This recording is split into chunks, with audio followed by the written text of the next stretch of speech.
শিক্ষাৰ্থীসকল লাষ্ট ক্লাছত আমি অনুশীলনী 3Dৰ প্ৰথম দুটা প্ৰশ্ন কৰিলোঁ। আজি মই তোমালোকক একেটা অনুশীলনীৰে অনুশীলনী 3D 3ৰ পৰা আৰু কেইটামান প্ৰশ্ন কৰি দিম। মই প্ৰশ্ন নম্বৰ 3টো ইয়াতে লিখা আছে, চোৱাচোন।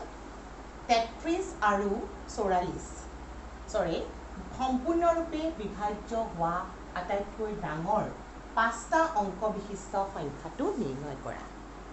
তোমালোকে কি কৰিব লাগে? প্ৰশ্নটো ভালদৰে মন দি পঢ়া। কি কৰিব লাগিব? আমি 33 আৰু 44ৰে সম্পূৰ্ণৰূপে বিভাজ্য হোৱা, সম্পূৰ্ণকে বিভাজ্য হ'ব লাগিব। কিন্তু আমাক ইয়াতে এটা কথা দিছে যে আটাইতকৈ ডাঙৰ সংখ্যাটো লাগে, কিন্তু সংখ্যাটো হ'ব লাগিব 5টা অংক বিশিষ্ট। এতিয়া আমি আগৰ ক্লাছতেই গম পাইছোঁ সম্পূৰ্ণকে বিভাজ্য কোনবোৰ সংখ্যা হয়? যিবোৰ সংখ্যা এইটো আৰু এইটোৰ কি হয়? গুণিতক হয়। কাৰণ বিভাজ্য সংখ্যাবোৰ 33 আৰু 44তকৈ ডাঙৰ হ'ব, হয় নে নহয়? সেইবোৰ সংখ্যাহে বিভাজ্য হ'ব, বা নহ'লে বা 33 আৰু 44ও হ'ব পাৰে, হয় নাই? নিজেও নিজৰ গুণিতক হয় কাৰণ। কিন্তু আমি উলিয়াব লাগিব 33 আৰু 44 দুইটাৰে বিভাজ্য হোৱা। গতিকে নিজে নিজেতো নহয়েই, হয় নে নহয়? আমি কি কৰিব লাগিব? তাৰমানে দুইটাৰ সাধাৰণ গুণিতক ওলাব লাগিব, আৰু সাধাৰণ গুণিতকটো হ'ল কি? দুইটা সংখ্যাৰ লসাগু। কাৰণ তোমালোকে জানিবা, যদি তোমালোকৰ এই সংখ্যাটো এইটো সংখ্যাৰ লসাগু উলিওৱা, লসাগু সংখ্যাটো যিটো পাবা, তেতিয়া তুমি তাক কি কৰিব লাগিব? এই আটাইতকৈ ডাঙৰ 5টা অংক বিশিষ্ট সংখ্যাটোৰে মানে কোনটো হয় সেইটো ওলাব লাগিব। মই তাৰপিছত কি কৰিম? যিটো লসাগু পাওঁ, লসাগুটোৰে মই 5টা অংক বিশিষ্ট আটাইতকৈ ডাঙৰ সংখ্যাটোক হৰণ কৰিম। যদি হৰণ কৰোঁতে বাকী ৰখি নাযায়, ভাগশেষ নাথাকে, অৰ্থাৎ শূন্য হয়, তেতিয়া আমি ক'ম যে সেই সংখ্যাটোৱে সেই লসাগুটোৰে সম্পূৰ্ণকৈ বিভাজ্য হ'ব। আৰু লসাগুটোৰে যদি বিভাজ্য হয়, লসাগুটো তোমালোকে জানাই ইতিমধ্যে কিহেৰে বিভাজ্য হ'ব? এইটোৰেও যায়, এইটোৰেও যায়। তেনেহ'লে লসাগুটোৰে যিটো সংখ্যা বিভাজ্য হ'ব, সেই সংখ্যাটো তোমালোকৰ 33 আৰু 34ৰেও বিভাজ্য হ'ব। হ'ল। তাৰপিছত যদি বিভাজ্য নহয় কি কৰিম? যিখিনি তোমালোকৰ ভাগশেষ ৰখি যায়, সেই ভাগশেষখিনি আটাইতকৈ ডাঙৰ সংখ্যাটোৰ পৰা যদি তুমি বিয়োগ কৰি দিয়া, যিটো পাবা সংখ্যা, সেই সংখ্যাটোৱেই হ'ব তোমালোকৰ নিৰ্ণয় সংখ্যা। অ'কে? তো তোমালোকে কথাখিনি ভালদৰে মন দি শুনি ল'বা, ঠিক আছে? এবাৰ বুজি নাপালে দ্বিতীয়বাৰ কৰি পেলাই শুনি ল'বা। তোমালোকে মুঠতে ভালদৰে মনত ৰাখি ল'বা কথাখিনি, কি কৰিব গৈছা দেই। এতিয়া হ'ল তোমালোকক মই লিখি থৈছোঁ যে 33 আৰু 44ৰে সম্পূৰ্ণৰূপে বিভাজ্য হোৱা সংখ্যাটো কি হ'ব? 33 আৰু 44ৰ লসাগু। এতিয়া মই 33 আৰু 44ৰ লসাগুটো প্ৰথমতে উলিয়াই ল'ম দেই। গতিকে 33 আৰু 44ৰ লসাগুটো ওলাম। মই দেখিয়ে গম পাইছোঁ যে এই সংখ্যা দুটাটো 11ৰে হৰণ যাবই, 3 আৰু 4 পালোঁ। এতিয়াতো আৰু নাই সাধাৰণ উৎপাদক, গতিকে মই পালোঁ 33 আৰু 44ৰ লসাগু কিমান হ'ল? এই সংখ্যাকেইটাৰ পূৰণফল, এনে 11 পূৰণ 3 পূৰণ 4, 11 পূৰণ 3 4 গুণ 12, আৰু এইটো জানোৱেই মই, এইটো হৈ গ'ল তোমালোকৰ কিমান? 132। পূৰণফলটো মই মুখে মুখে জানো কাৰণে কৰিছোঁ, তোমালোকে কৰি চাবা প্ৰয়োজন হ'লে। এতিয়া তোমালোকৰ কিন্তু এইটো হ'ল আটাইতকৈ সৰু সংখ্যা, লসাগু আটাইতকৈ সৰু সংখ্যা, যিটো এইটো আৰু এইটোৰে বিভাজ্য হয়। হ'ল। কিন্তু এইটোতো তোমালোকৰ 5টা অংক বিশিষ্ট নহয়।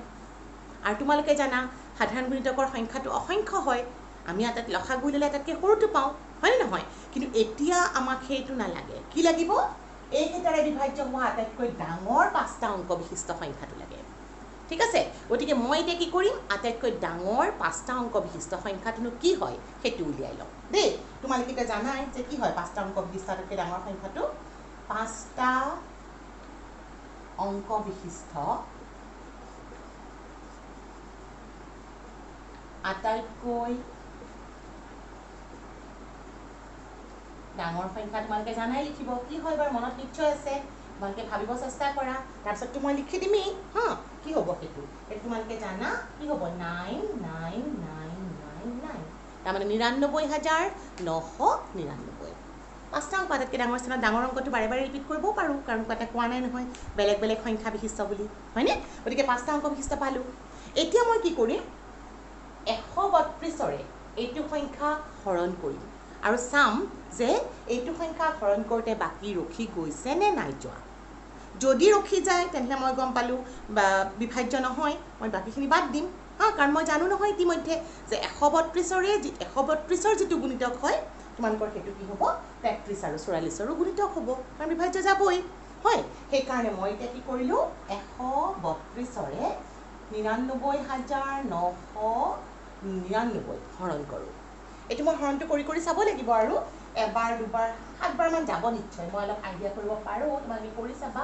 7 2 14 4 হাতে গ'লে 7 3 21 22ৰ 2 হাতে গ'ল 2 7 7 2 924 ঠিক আছে। কাৰণ মইতো আইডিয়া কৰিছোঁ কিয় তোমালোকৰ অলপমান হৰণ কৰি চাবা আৰু সেইটো তোমালোকে নিজে এবাৰ দুবাৰকৈ চাই যাবা আৰু দেই। 7 বাকী হ'ল 5 আৰু ইফালে গ'ল 7 আৰু 9 এইবাৰটো এইটো কমি গ'ল গতিকে মোৰ কম যাব 132ৰ মই 6বাৰমান দি চাওঁ 6 2 12ৰ 2 হাতে গ'লে 6 3 18 1 19ৰ 9 হাতে গ'লে 792 তাৰমানে তোমালোকৰ 6বাৰ নগ'ল। মই কৰি চাব লাগিব ন 132 এবাৰ 5বাৰ চালোঁ 5 2 10ৰ 0 হাতে গ'লে 5 3 15 16ৰ 6 হাতে গ'লে 560 তাৰমানে এইটো যাব নহয় 5 2 10 একে হাতত আছে নহয় 660 গতিকে এইটো গ'ল কিমান বাৰ 5বাৰ গ'ল। বাকী থাকিব কিমান 9 আৰু 15ৰ চাগল থাকিল 9 ইফালে আকৌ 9টো নামি আহিল আকৌতো 900 এইটোতো 7বাৰ যাব দেখিছোৱেই 924 কিন্তু মই ইয়াতে বাকী থাকি গ'ল 924 হ'ল গতিকে মোৰ কিমান বাকী থাকি গ'ল 75 বাকী থাকি গ'ল। তাৰমানে মই গম পালোঁ যে তোমালোকৰ এই সংখ্যাটো 99,999 সংখ্যাটো 132ৰে সম্পূৰ্ণকৈ হৰণ নাযায়। তাৰমানে এই সংখ্যাটো এইটোৰে বিভাজ্য নহয় গুণিতক নহয় বুলি ক'ব পাৰা। এইটো ইয়াৰ গুণিতক নহয়। তেন্তে কোনটো গুণিতক? মই যদি এইখিনি সংখ্যা বাদ দি দিওঁ সেইটোৱে গুণিতক হ'ব হয়নে নহয়? গতিকে মই এবাৰ কি কৰিম এই যিটো সংখ্যা আমি পাব খুজিছোঁ সেই সংখ্যাটোৰ তুমি ইয়াৰ পৰা বাদ দি দিয়া কাৰণ 75হে এক্সট্ৰা হৈ আছে গতিকে সেই 75খিনি যদি মই বাদ দি দিওঁ সেইটো সংখ্যা তোমালোকৰ কি হৈ যাব বিভাজ্য হোৱা সংখ্যা পাই যাম দেই।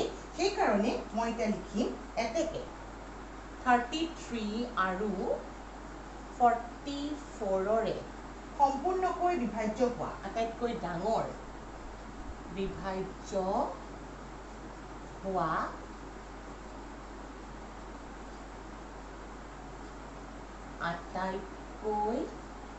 আটাইতকৈ কি লাগে তোমালোকক ডাঙৰ 5টা অংক বিশিষ্ট সংখ্যা ডাঙৰ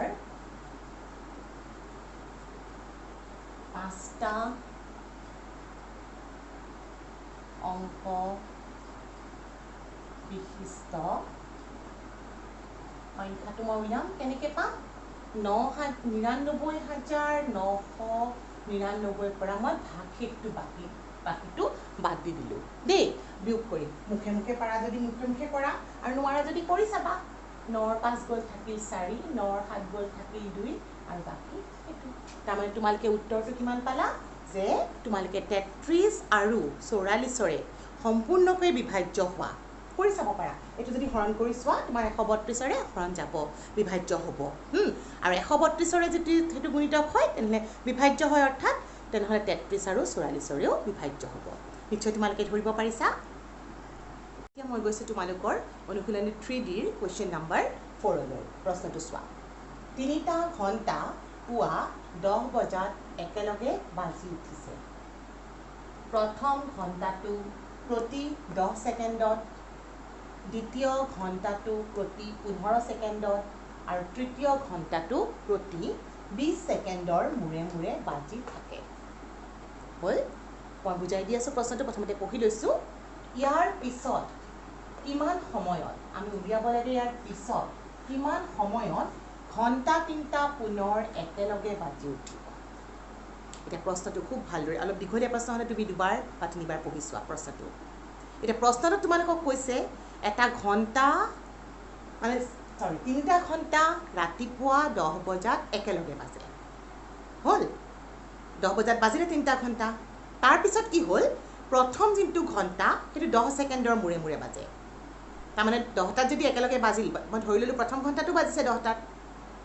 ইয়াৰ পিছৰ বাৰ প্ৰথম ঘণ্টাটো কেতিয়া বাজিব 10 বাজি 10 মিনিটত 10 বাজি 10 ছেকেণ্ডত 10 ছেকেণ্ড পিছত। তাৰপিছত আকৌ 10 বাজি আকৌ 10 ছেকেণ্ড পিছত মানে 10 বাজি 20 ছেকেণ্ডত তেনেকৈ গৈ আছে 10 বাজি 30 ছেকেণ্ডত প্ৰথম ঘণ্টাটো তেনেকৈ 10 মিনিটৰ মূৰে মূৰে বাজি আছে। একেধৰণে দ্বিতীয় ঘণ্টাটো কেতিয়া বাজে 15 ছেকেণ্ডৰ মূৰে মূৰে। গতিকে 15 ছেকেণ্ড মানে প্ৰথম 10টাত বাজিছিল তাৰপিছত 10 বাজি 15 ছেকেণ্ডত বাজিব আকৌ 15 ছেকেণ্ড পিছত তাৰমানে 10 বাজি 30 ছেকেণ্ডত বাজিব হয়নে এনেকৈ বাজি গৈ থাকিব 10 বাজি 45 ছেকেণ্ডত তাতে 15 বাঢ়ি বাঢ়ি গৈ থাকিব কিন্তু তৃতীয় ঘণ্টাটো আকৌ কি কৰে 20 ছেকেণ্ডৰ মূৰে মূৰে বাজে তাৰমানে তৃতীয় ঘণ্টাটো 10টাত বাজিছিলে তাৰপিছত 10 বাজি 20 মিনিটত বাজিব 10 বাজি 20 মিনিট আকৌ 20 ছেকেণ্ডত বাজিব আকৌ 10 বাজি 20 ছেকেণ্ড পিছত তাৰমানে 10 বাজি 40 ছেকেণ্ডত বাজিব এনেকৈ কৰি কৰি মই চাই যাব পাৰোঁ কিন্তু তাৰ তেনেকৈ কৰি কৰি মইতো একে সময়টো উলিওৱাটো দিগদাৰ হ'ব আমাৰ নিয়মটো কি মই দেখিছোঁ যে 10 বজাৰ পিছত বাজিব আৰু কিমান সময়ৰ মূৰে মূৰে 10 ছেকেণ্ড এটা 15 ছেকেণ্ড এটা 20 ছেকেণ্ডৰ মূৰত গতিকে যেতিয়া প্ৰথমটো 10 ছেকেণ্ডৰ মূৰত বাজিব দ্বিতীয়টো কিন্তু সেইবাৰ বাজিব 15 ছেকেণ্ডৰ পিছত তাৰমানে 10 বাজি 10 ছেকেণ্ডত এটা বাজিব 10 বাজি 15 ছেকেণ্ডত এটা বাজিব দ্বিতীয়বাৰ 10 বাজি 20 ছেকেণ্ডত এটা বাজিব সেইবাৰ একেলগে নাবাজিলে পিছৰবাৰ চাব পাৰোঁ তেনেকৈ গৈ আছোঁ কিন্তু আচলতে কি কিন্তু তোমালোকৰ 10 15 আৰু 20ৰ গুণিতক হয় নহয় আৰু গুণিতকটো কি হ'ব লাগিব একেলগে বাজিব লাগিব গতিকে সাধাৰণ গুণিতক হ'ব আৰু তোমালোকক প্ৰথমবাৰ বাজিব লাগিব ইমান সময়ৰ পিছত নেক্সট টাইম কেতিয়া বাজিব গতিকে আমাৰ কি হ'ব তুমি প্ৰথমবাৰ কেতিয়া বাজিব তোমালোকৰ হ'ব 10 15 আৰু 20ৰ তোমালোকৰ কি হ'ব লঘিষ্ঠ সাধাৰণ গুণিতক অৰ্থাৎ লসাগু হ'ল মই প্ৰশ্নটো কি দিয়া আছে প্ৰথমতে লিখি লৈছোঁ প্ৰশ্নমতে কি দিয়া আছে এইখিনি লিখি ল'ব লাগিব প্ৰথমতে কি দিয়া আছে তাৰপিছতহে আমি আনচাৰটো কৰিম কথা প্ৰশ্নটো জানাই তোমালোকে লিখি কৰিব লাগে গতিকে লিখিছোঁ প্ৰথমতে ঘণ্টা 3টা পুৱা 10 বজাত একেলগে বাজে দিয়া আছে তাৰপিছতো মই দিয়া থকাখিনি লিখিছোঁ প্ৰথম ঘণ্টাটো প্ৰতি 10 ছেকেণ্ডৰ মূৰে মূৰে বাজি উঠে দ্বিতীয় ঘণ্টাটো প্ৰতি এইখিনি মই কমা দি দিছোঁ দ্বিতীয় ঘণ্টাটো প্ৰতি 15 ছেকেণ্ডৰ মূৰে মূৰে বাজি উঠে সম্পূৰ্ণকৈ লিখি ল'বা তোমালোকে তৃতীয় ঘণ্টাটো প্ৰতি 20 ছেকেণ্ডৰ মূৰে মূৰে বাজি উঠে এইখিনি কথা আমাক প্ৰশ্নত দিয়া আছিলে মই সেইখিনি লিখি ল'লোঁ তাৰপিছত মই কি কৰিছোঁ মই কি কৰিব গৈ আছোঁ সেইটো লিখিছোঁ এতিয়া মই সেইকাৰণে লিখিছোঁ গতিকে 3টা ঘণ্টা পিছত যেতিয়া প্ৰথমবাৰ একেলগে বাজিব সেই সময়খিনি 10 15 আৰু 20ৰ আটাইতকৈ সৰু গুণিতক হ'ব কাৰণ তাতকৈ পিছত বাজিব অৰ্থাৎ গুণিতক হ'ব হয় নাই 10 ছেকেণ্ড 15 ছেকেণ্ড আৰু 20 ছেকেণ্ডৰ গুণিতক হ'ব আৰু গুণিতকটো কি হ'ব আটাইতকৈ সৰু গুণিতক আৰু আটাইতকৈ সৰু গুণিতক মানে কি আমি জানো লঘিষ্ঠ সাধাৰণ গুণিতক গতিকে লসাগুটো উলিয়ালে হৈ যাব লসাগুটো উলিয়ালে আমি যিমান ছেকেণ্ডৰ মূৰত আকৌ বাজিব সেইটো গম পাই যাম আৰু তাৰ পৰা মই কিমান সময়ত বাজিব সেইটো লিখিব পাৰিম মই এতিয়া এইখিনি কথা মচি পিছৰখিনি অংকখিনি কৰোঁ প্ৰথমতে তোমালোকে এইখিনি লিখি ল'বা লিখাৰ পিছত ইয়াৰ পিছত মই প্ৰথমতে প্ৰশ্নটো লিখিছোঁ আৰু মনত ৰাখিবা দেই তোমালোকৰতো কিতাপত প্ৰশ্নটো থাকিবও গতিকে মই এতিয়া লিখিব লাগিব এইখিনিৰ পিছত মই নাটৰ কাৰণে একচুৱেলি কৰিয়ে থৈছোঁ আগতে সময়খিনি কি হ'ব তেনেহ'লে আটাইতকৈ গুণিতক হ'ব সেইটো কথা গম পালোঁ অৰ্থাৎ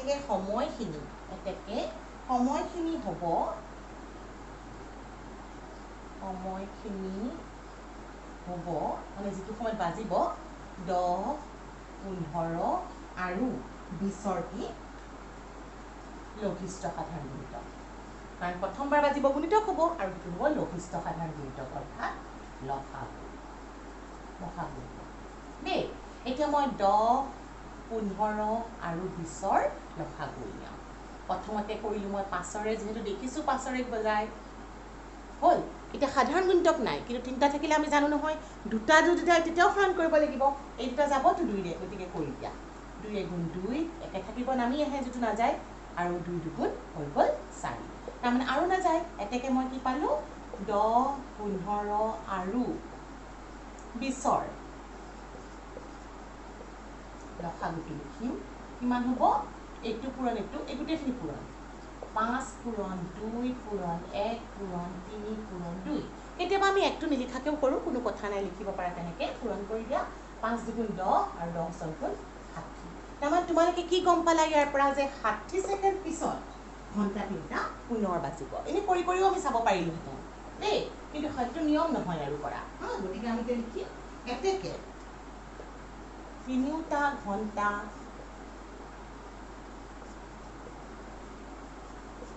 পুনৰবাৰ একেবাৰে পুনৰ একেলগে বাজিব কেতিয়া 60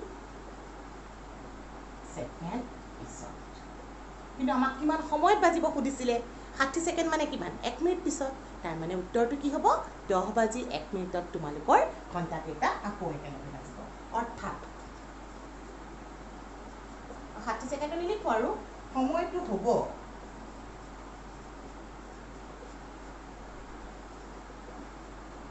কিমান হ'ব 10 বাজি 60 ছেকেণ্ড হা 10 বাজি 60 ছেকেণ্ড মানে কিমান 10 বাজি 1 মিনিটত অৰ্থাৎ 10 বাজি 1 মিনিট তাৰমানে তোমালোকে দেখিলা যে ঘণ্টাকেইটা কেতিয়া একেলগে বাজিব 10 বাজি 1 মিনিটত 60 ছেকেণ্ড পিছত আৰু আমি জানো 60 ছেকেণ্ড মানে 1 মিনিট গতিকে 10 বাজি 1 মিনিটত তোমালোকৰ ঘণ্টা তিনিটা পুনৰ প্ৰথমবাৰ মানে 10 বজাৰ পিছত পুনৰ আকৌ এবাৰ একেলগে তাৰপিছত বাজি থাকিব আৰু কাৰণ সেই এনেকুৱাটো নহয় যে এবাৰ বাজি গৈ বন্ধ হৈ গ'ল নহয় আকৌ তেনেকৈ বাজি থাকিব দেই এইবাৰ তোমালোকৰ নেক্সট প্ৰশ্নটো হ'ল কুৱেশ্যন নম্বৰ 5 136 আৰু 104ৰে সম্পূৰ্ণৰূপে বিভাজ্য হোৱা 5টা অংক বিশিষ্ট আটাইতকৈ সৰু সংখ্যাটো নিৰ্ণয় কৰা 5টা অংক বিশিষ্ট দেই প্ৰশ্নটো আকৌ আমি আগৰ ধৰণে পাইছোঁ যে দুইটাৰে বিভাজ্য হ'ব লাগিব আৰু দুইটাৰে বিভাজ্য হোৱা মানে আমি জানোৱেই কি হ'ব তোমালোকৰ এই সংখ্যা দুটাৰ লসাগু আগতে অংকবোৰ পাই আহিছা মই ডিটেইলত আকৌ কোৱা নাই আৰু এইবাৰ কিন্তু আমাক সংখ্যাটো কি লাগে আটাইতকৈ সৰু 5টা অংক বিশিষ্ট সংখ্যা আকৌ তোমালোকে 5টা অংক বিশিষ্ট আটাইতকৈ সৰু সংখ্যাটো জানা কিমান হ'ব 1ৰ পিছত 4টা শূন্য লগাই দিলে 5টা অংক বিশিষ্ট আটাইতকৈ সৰু সংখ্যাটো পাই যাবা হয়নে সেইটো তুমি আকৌ চাব লাগিব সেই লসাগুটোৰে বিভাজ্য হয় নে নহয় যদি বাকি ৰখি নাযায় তেনেহ'লে আমি লসাগুটোৰে বিভাজ্য হয় বুলি গম পালোঁ আৰু লসাগুটোৰে যদি বিভাজ্য হয় তাৰ মানে এই সংখ্যা দুটাৰেও বিভাজ্য হ'ব আৰু যদি নহয় আমি কৰিব লাগিব যোগ বা বিয়োগ কৰি হয়নে বিয়োগ কৰিলে আমি তাতকৈ সৰু সংখ্যা পাম কিন্তু সেইটো আমাৰ নহ'ব কিন্তু মই দেখাই দিম তাৰপিছত তাৰমানে কোনখিনি যোগ কৰিব লাগিব আমি কৰি চাওঁ আহা গতিকে মই প্ৰথমতে লিখিলোঁ 136 আৰু 104ৰে সম্পূৰ্ণকৈ বিভাজ্য হোৱা আটাইতকৈ সৰু সংখ্যাটো হ'ল এই দুটাৰ লসাগু কেনেকৈ উলিয়ামটো তোমালোকে ইতিমধ্যে বহুতবাৰ কৰিছা লসাগু গতিকে আগৰ ধৰণে কৰি যোৱা তোমালোকৰ যিটো মেথড মন যায় 2ৰে হৰণ কৰিলোঁ 6 আকৌ থাকি গ'ল এটা 6 আছে ন 16 হ'লে 8 আৰু 5 আৰু হৈ গ'ল 2 আকৌ 2ৰে যাব এইটো হৈ গ'ল 3 4 এইটো হৈ গ'ল 2 6 আকৌ 2ৰে যাব হয়নে 1 7 17 13 এইবাৰ দেখিলোঁ মই 17 আৰু 13টো হৰণ নাযায় গতিকে মই লসাগু পাই গ'লোঁ 136 আৰু 104ৰ লসাগু সম্পূৰ্ণকৈ বিভাজ্য হোৱা সংখ্যাটো হৈ গ'ল লসাগু কি পাবা 2 পূৰণ 2 পূৰণ 2 পূৰণ 17 পূৰণ 13 গতিকে মই পালোঁ 8 পূৰণ 17 পূৰণ 13 2 2 4 হৈ গ'ল হয়নে 2 2 4 4 গুণ 8 আৰু থাকি গ'ল 17 থাকিল 17 আৰু 13 ৰাখিলোঁ এতিয়া তোমালোকে 8 17 গুণ জানা কিমান 8 17 9টাৰ পৰাই পাৰিবা নোৱাৰা যদি মুখস্থ মাতিব নোৱাৰা যদি কৰি চাবা 136 হ'ল এইটো হ'ল 136 into 13 এইটো মই মুখেৰে নোৱাৰিম কৰি চাওঁ 136 into 13 3 18 থাকে গ'ল 1 0 হাতে গ'ল 1 4 6 3 1 8 6 9 1 তাৰমানে কিমান পালোঁ 1 সৰি 9 নহয় 7 1768 1768 এইটো মই পালোঁ এই সংখ্যাকেইটাৰ লসাগু এতিয়া মোক কি লাগিব মনত ৰাখা অংকটো লাগিব তোমালোকক 5টা অংক বিশিষ্ট সংখ্যা কিন্তু আটাইতকৈ সৰু 5টা অংক বিশিষ্ট বহুত সংখ্যা পাবা তাৰ তুমি আটাইতকৈ সৰুটো লাগিব দেই গতিকে মই এইখিনিলৈকে কৰিলোঁ কৰি উঠি মই পিছৰ পাৰ্টলৈ যাওঁ কি কৰিম এবাৰ মই 5টা অংক বিশিষ্ট মই আটাইতকৈ সৰু সংখ্যাটো কৰিব লাগিব এই লসাগুখিনি মোক লাগিব বাকীখিনি মচি দিছোঁ মই দেই তোমালোকে পালোঁ এতিয়া 5টা অংক বিশিষ্ট সৰু সংখ্যাটো লিখোঁ 5টা অংক বিশিষ্ট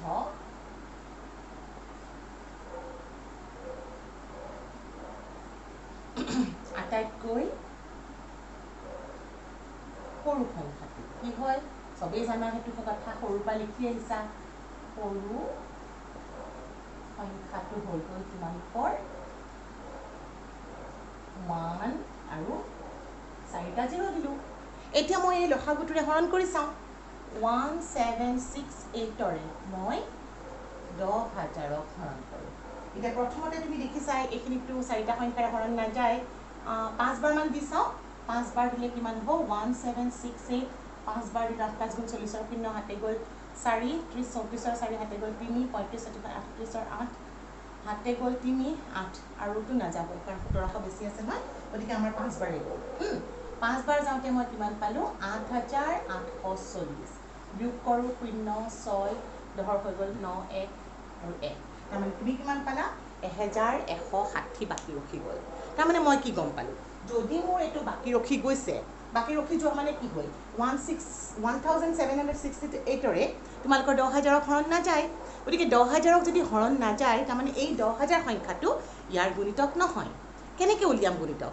মই এইটো বাদ দি চাওঁ কি পাওঁ হয়নে গতিকে গুণিতকটো উলিয়াবৰ কাৰণে মই এবাৰ বাদ দি চাওঁ 10,000ৰ পৰা মই 884 এইখিনিহে বাদ দিম বাকীখিনি বাদ দি দিলোঁ 1160টো বাদ দি দিওঁ কি থাকিব 0 10ৰ 6 গ'ল থাকিল 4 এইফালে আহিল 9ৰ 1 গ'ল থাকিল 8 আকৌ সিফালে কিমান পালোঁ তেনেহ'লে এইটোৱে পাম 8 এইটো কিন্তু এইটো তুমি দেখিছা এইটোতো 4টা অংক বিশিষ্ট সংখ্যাহে 5টা অংক বিশিষ্ট সংখ্যা নহয় হয়নে এইটো তাৰমানে তোমালোকৰ নহ'ব এইটো নহয় কিয় নহয় এইটো বিভাজ্য হয় এই কিমান এইটো 1768ৰে বিভাজ্য হয় কিন্তু কি হ'ল তোমালোকৰ সংখ্যাটো 4টা অংক বিশিষ্ট কিন্তু সংখ্যাটো 4টা অংক বিশিষ্ট তাৰমানে তোমালোকৰ 4টা অংক বিশিষ্টটো উলিয়াব দিয়া নাছিলে হয় নাই গতিকে আমাৰ তাৰমানে এইটো উত্তৰ নহ'ল তেনেহ'লে মই কি কৰিম মই 5টা অংক বিশিষ্ট সংখ্যাই লাগে মই আকৌ কৰি চাওঁ মই নেক্সট সংখ্যাটো উলিয়াব চেষ্টা কৰিম তাৰমানে মই গম পালোঁ যে নেক্সট সংখ্যাটো মোৰ কি হ'ব এইটোতকৈ ডাঙৰ তাৰমানে মই কি কৰিম কিয় ডাঙৰ হ'ল বাৰু কাৰণ তোমালোকে জানা যে এইটোলৈকেতো হৰণ গৈছে এই সংখ্যাটো বিভাজ্য সংখ্যা হয়েই হয়নে 8840তকৈ ডাঙৰ হ'ব কিমান ডাঙৰ হ'ব এইখিনি 1768 কাৰণ এইখিনি বাকী ৰখি গৈছে আৰু অলপ লাগে কিমান লাগে এইটো হ'লে হৈ গ'ল এতিয়া যোগ কৰি চোৱা 6 এইটো হ'ল 8 6 4 10ৰ 0 হাতে গ'ল 1 7 8 15 1 16ৰ 6 হাতে গ'ল 1 9 1 10 তাৰমানে কিমান পালোঁ 10,608 এইটো 5টা অংক বিশিষ্ট সংখ্যা আৰু এইটো কেনেকৈ পাইছোঁ মাত্ৰ 1768টো যোগ কৰি পাইছোঁ মানে আৰু এবাৰ এক্সট্ৰাকৈ দি পেলাই পাইছোঁ হয় গতিকে তোমালোকে এতিয়া নিৰ্ণয় সংখ্যাটো তাৰমানে কি পালা এইটো 1768ৰে বিভাজ্য এতিয়া তাৰমানে তোমালোকে এতিয়া উত্তৰটো লিখিব পাৰা কি লিখিবা এতেকে 1768ৰে বিভাজ্য হোৱা বিভাজ্য আটাইতকৈ সৰু বিভাজ্য আটাইতকৈ সৰু 5টা অংক বিশিষ্ট সংখ্যাটো কি পালোঁ